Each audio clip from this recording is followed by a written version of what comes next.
Requiem for the Revenants. Chapter 1, Awakening in the Unknown. Lazarus's first conscious thought was a question: where am I? This wasn't a gentle awakening, it was a sudden, harsh emergence into consciousness. He lay on a cold, metallic table in a room awash with sterile white light. The air smelled of antiseptic and something else, something metallic, like blood. His body felt foreign, as if he were wearing a suit tailored for someone else. Every muscle ached, and his skin prickled with a sensitivity that made the very air against it feel abrasive. He tried to move, but his limbs responded sluggishly, weighed down by an invisible force. The room was silent except for the distant hum of machinery, creating a rhythm that seemed both alien and familiar. He strained his ears, hoping for a clue, a voice, anything that would anchor him to this strange reality. But there was nothing, only the sound of his own labored breathing and the relentless hum. A door hissed open, and a figure entered. She was clad in a pristine white lab coat, her face obscured by a mask. Her eyes, the only visible part of her, were a striking shade of blue, calm and clinical. She approached Lazarus with a sense of purpose, her movements precise and efficient. "You're awake," she said, her voice filtered through the mask. "Welcome back, Lazarus." "Back?" His voice sounded rough, unused. "Where am I? What is this place?" "You're in the revival facility," she explained, checking the monitors that beeped rhythmically around his bed. "You've been brought back. You're a revenant now." Revenant. The word echoed in his mind, unfamiliar yet loaded with meaning. "Brought back from what?" "Death," she answered simply.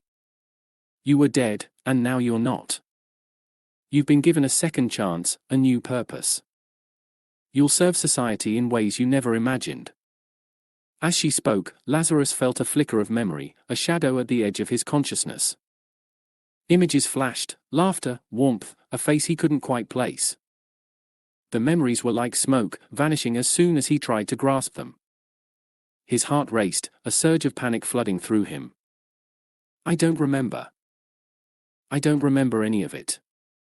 Who was I?" "That's not important now," the woman said, her tone gentle yet firm. "What matters is who you'll become. Your past is irrelevant. You have a new life, a new identity.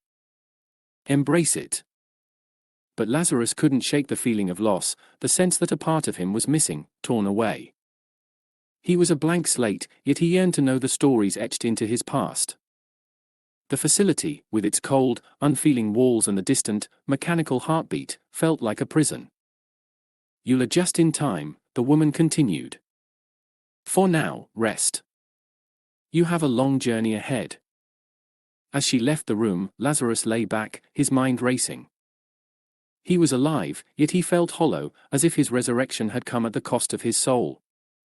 He closed his eyes, hoping for sleep, or perhaps a glimpse into the life he had lost. Outside, the facility continued its ceaseless operation, indifferent to the turmoil of its newest inhabitant. Lazarus, the Revenant, lay in the heart of this sterile world, a man reborn yet utterly lost. Chapter 2, Glimpses of the Past.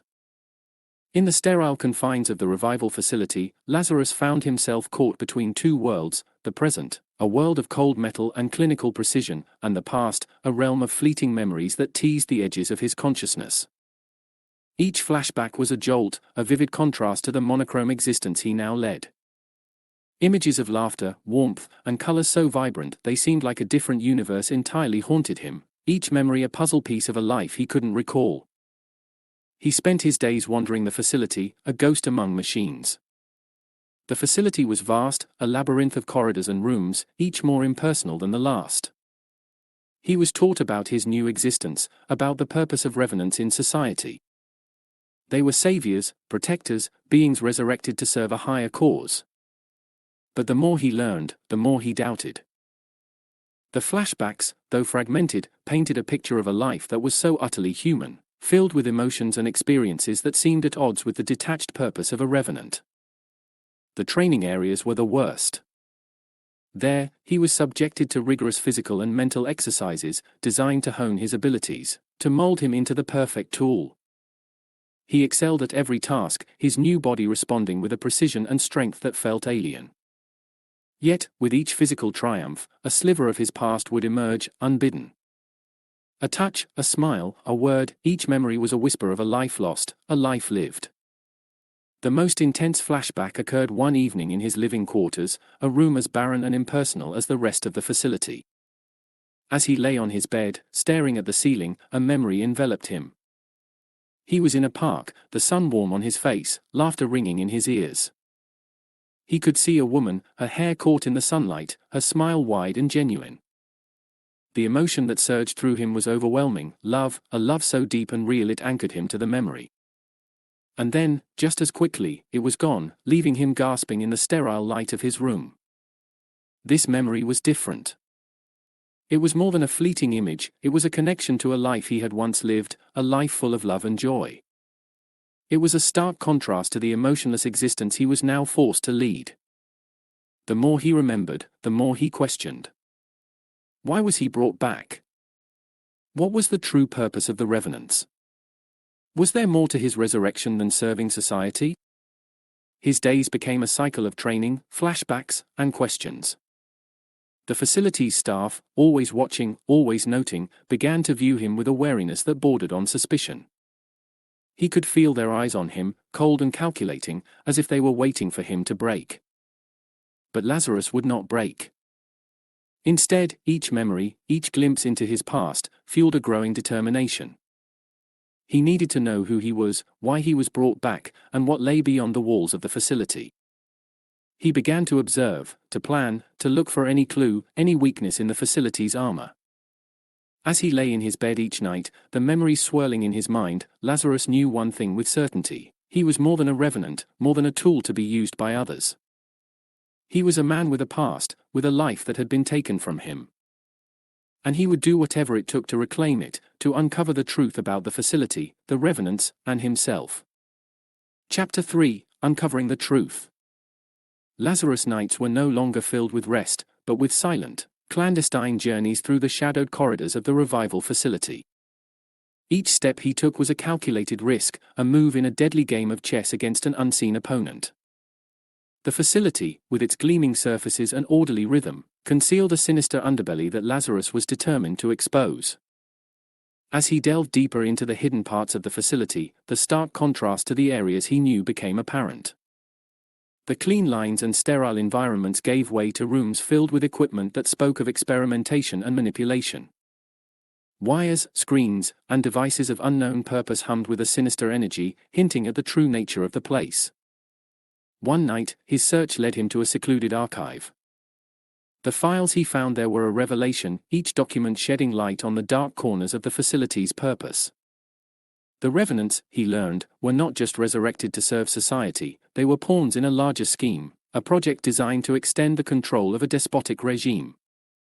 They were manipulated, their memories altered, their very identities crafted to suit the needs of their creators. The truth hit Lazarus like a physical blow. He realized that his flashes of memory, his glimpses of a past life, were likely remnants of a fabricated identity. The emotions he felt, the connections he believed he had, were they real, or just another layer of manipulation? The thought was a torment, gnawing at the edges of his consciousness.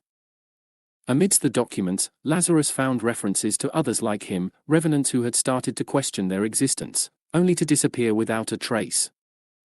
The facility, he realized, was not just a place of rebirth, but a prison for those who dared to seek the truth. The knowledge weighed heavily on him, a burden that grew with each passing day. Yet, with the weight came a clarity of purpose. He could not allow this deception to continue, this manipulation of lives for the whims of a tyrannical power. The flashbacks that had once confused him now fueled his resolve.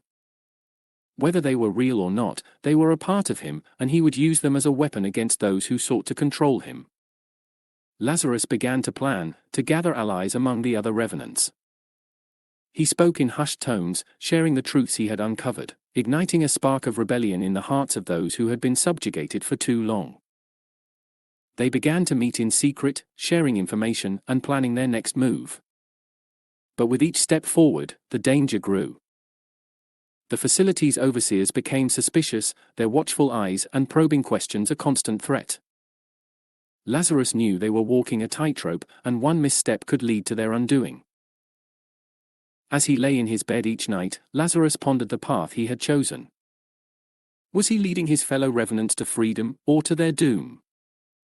The moral dilemma tormented him, the weight of their lives a heavy chain around his heart. But the fire of rebellion, once lit, could not be easily extinguished. He knew that they could not turn back, that their journey must lead either to liberation or to destruction. With each revelation, each covert meeting, Lazarus stepped further away from the identity that had been crafted for him and closer to the man he chose to be. In the heart of the oppressive regime, a rebellion was brewing, a storm of change that threatened to shake the very foundations of the facility. Lazarus, the Revenant, had awakened not just to a new life, but to a new purpose, one that he would pursue to the end, whatever that end might be. Chapter 4: The Brink of Rebellion. Lazarus, once a mere pawn in the grand design of the revival facility, had become the unexpected linchpin of a brewing rebellion. The sterile halls that had once echoed with the monotonous rhythm of compliance now thrummed with whispered conspiracies and furtive glances. In the eyes of his fellow revenants, Lazarus saw reflections of his own turmoil, a blend of fear, anger, and a burgeoning hope. Each day, the facility's routine offered a veneer of normalcy, but beneath the surface, a storm was gathering. Lazarus found himself at the center of this storm, a reluctant leader whose own doubts mirrored those of his companions. They looked to him for guidance, for a plan, for the promise of a life beyond the cold, unfeeling walls of their prison. The rebellion's planning took place in the shadows, in the quiet corners of the facility where prying eyes could not reach. Lazarus and his allies shared information in hushed tones, laying out a blueprint for freedom. They gathered whatever resources they could, tools, data, maps of the facility's labyrinthine layout. Every stolen moment, every whispered conversation, brought them a step closer to their goal. Yet, with each step forward, Lazarus grappled with the weight of responsibility. The uncertainty of their plan gnawed at him. Freedom was a beacon in the dark, but its light cast long shadows. What would happen if they failed? What would become of the revenants under the regime's retribution? And even if they succeeded, what kind of life awaited them outside the facility's walls? These questions haunted Lazarus, his resolve flickering like a flame in the wind. Amidst the planning, the facility's overseers tightened their grip, sensing the change in the air. The halls became patrolled more heavily, the scrutiny more intense. The Revenant's every move was monitored, every word analyzed. This oppressive atmosphere only fueled the rebellion's fire, turning fear into defiance. As the day of the uprising approached, tension coiled in the air like a spring. The Revenants moved with a sense of purpose, their actions imbued with a quiet urgency. Lazarus could feel the eyes of his companions on him, their silent questions pressing against his resolve.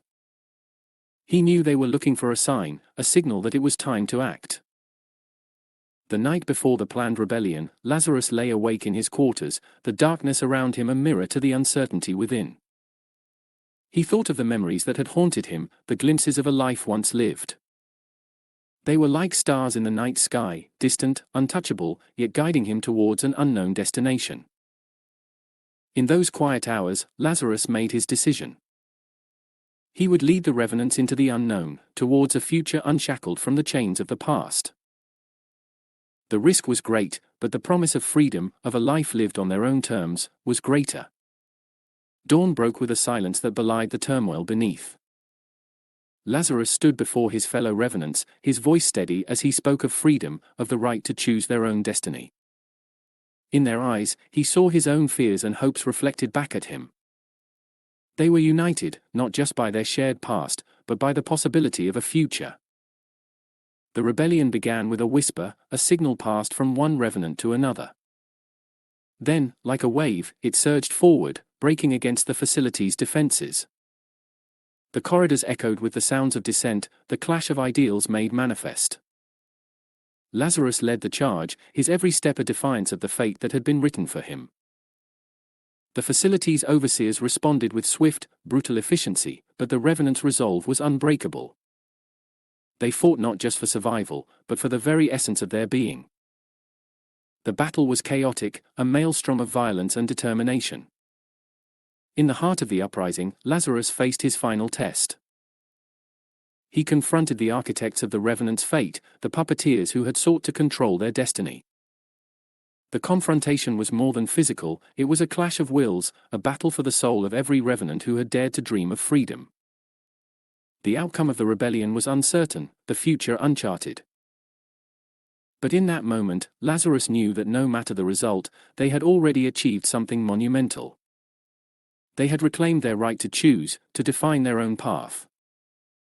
And in that choice lay the true essence of freedom. Chapter 5, The Final Choice. Lazarus, standing amid the echoes of rebellion, felt the weight of his past life crash into him with overwhelming force. The memories, so vivid and potent, painted a life of courage, love, and ultimate sacrifice, a stark contrast to his existence within the cold, unyielding walls of the revival facility. As the facility around him descended into chaos, with the sounds of conflict and cries of hope filling the air, Lazarus wrestled with the gravity of his choice. The overseers of the facility had offered him a stark ultimatum: lead the rebellion towards an uncertain future, or accept the seductive promise of release, a return to the oblivion from which he had been resurrected. In this crucible of turmoil, the past and present merged within Lazarus, blurring the lines of his identity. He recalled the man he once was, driven by conviction and the unyielding desire to fight for justice. Yet, the weariness of his current existence as a revenant, manipulated and controlled, tugged at his resolve. Surrounded by his fellow revenants, who looked to him for leadership, Lazarus felt the pulse of their collective longing for freedom, a longing that mirrored his own. The decision before him was monumental, not just for himself, but for all who had been thrust into this half-life. In those fleeting moments, as the future of the rebellion hung in the balance, Lazarus stood at the crossroads of his destiny. The memories of his past life, imbued with passion and determination, beckoned him to embrace the fight once more. Yet, the allure of peace, the end of this ceaseless struggle, whispered seductively in the back of his mind. Lazarus took a deep breath, the din of the uprising around him fading into a distant roar. His decision, born from the depths of his reclaimed memories and the harsh reality of his present, was a testament to the enduring complexity of the human spirit. Whether he chose to embrace the chaos of freedom or the quietude of release remained a path known only to Lazarus, a choice echoing in the silence that followed.